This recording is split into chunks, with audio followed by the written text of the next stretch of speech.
de l'avenir que vous préparez pour tous, que vous nous préparez pour tous.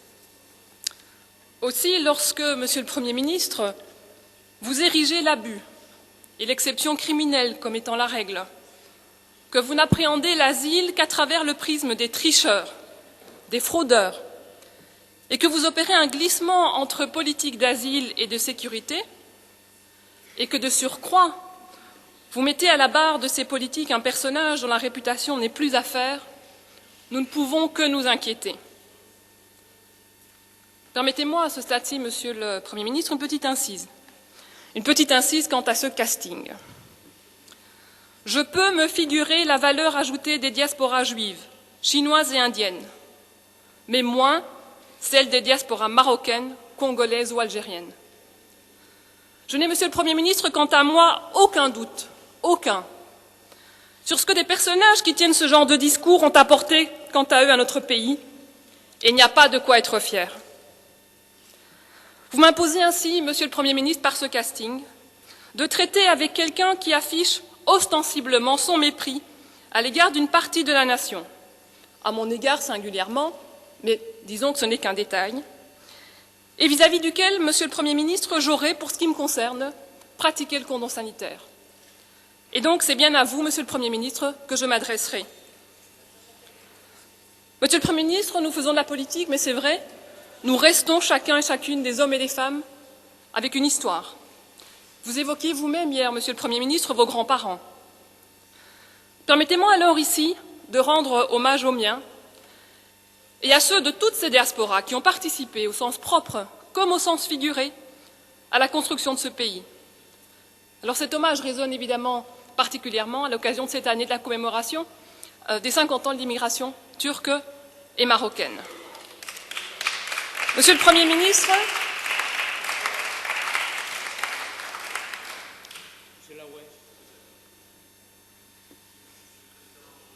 je prie Madame Khattabi de bien vouloir m'excuser, mais de fait ces mots résonnent avec une intensité forte.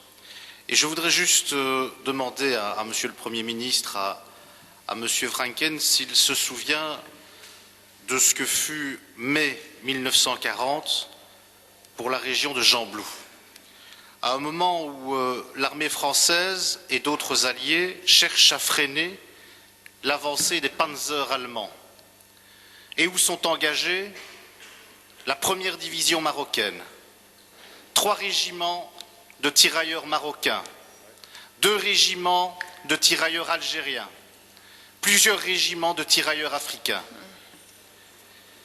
Plus de 200 y laisseront la vie.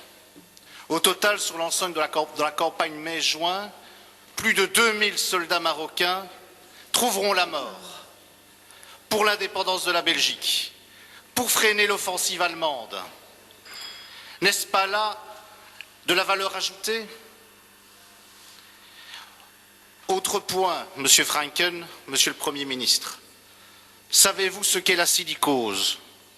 La silicose, c'est cette maladie pulmonaire progressive qui engendre une fibrose qui fait au total l'étouffement de celui qui l'a subi.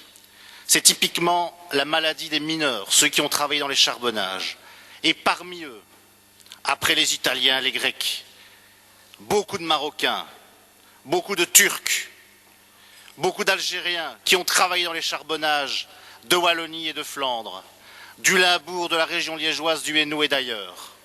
N'est-ce pas là de la valeur ajoutée? Beaucoup en sont morts. Et je voudrais qu'en cet instant important, où nous réfléchissons sur ce que sera demain la politique du gouvernement, sur des questions essentielles, et je vous en parle et je n'ai pas honte de vous le dire, je suis belge et fier de l'être, fils d'un père issu de l'immigration marocaine. Et je vous le dis, Monsieur Franken, quand on commence à hiérarchiser les populations en fonction de leurs origines et de leur prétendue valeur ajoutée, eh bien oui, je suis d'accord moi aussi, comme Francis Delperret, avec le Premier ministre, ce sont des relents racistes. Je vous remercie.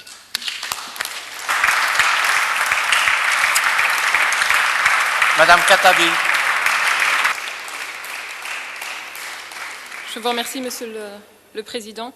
Je voudrais, Monsieur le Premier ministre, revenir à votre déclaration. Alors, vous avez égrené la liste de ce qu'on ne trouvait pas dans cet accord, mais ce faisant, vous ne mettez évidemment en lumière que ce qui vous arrange. Laissez-moi la compléter. Pas un mot sur le vivre ensemble, pas un mot sur la gestion de notre diversité, pas un mot sur la solidarité avec les victimes de drames qui se jouent autour de nous.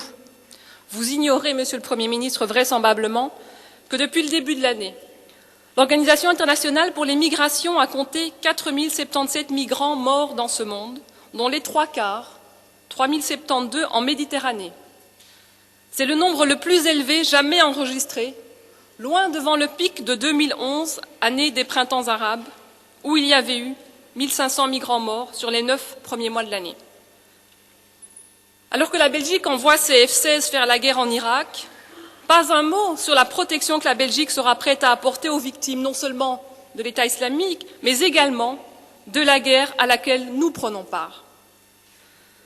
Le commissaire général aux réfugiés et aux apatrides lui-même a récemment cru nécessaire de rappeler aux responsables politiques que la situation internationale a changé, que l'ampleur des conflits en Irak, en Syrie, en Afghanistan entraîne une hausse légitime du nombre de demandeurs d'asile partout dans le monde. Il faut l'admettre et le prendre en compte.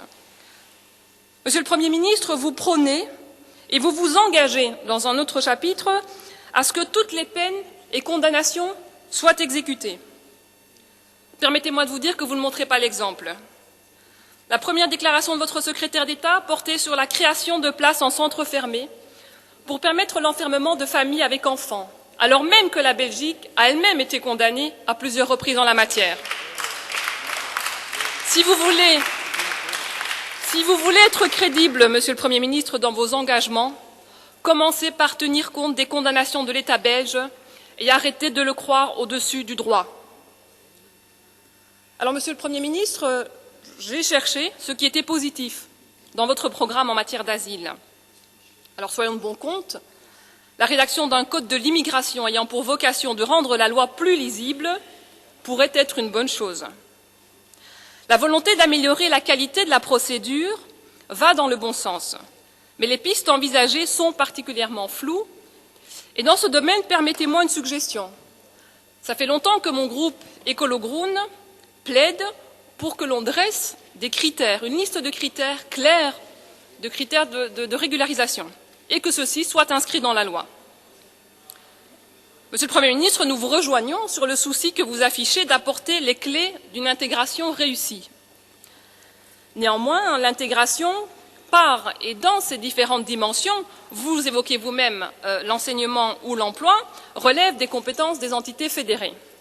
Je serais donc curieuse d'en savoir plus pour pouvoir vous soutenir. Alors vous élargissez, vous assouplissez même les critères d'octroi de la nationalité aux mérites économiques. Alors M. Bernard Arnault va sans doute pouvoir réintroduire sa demande de nationalité.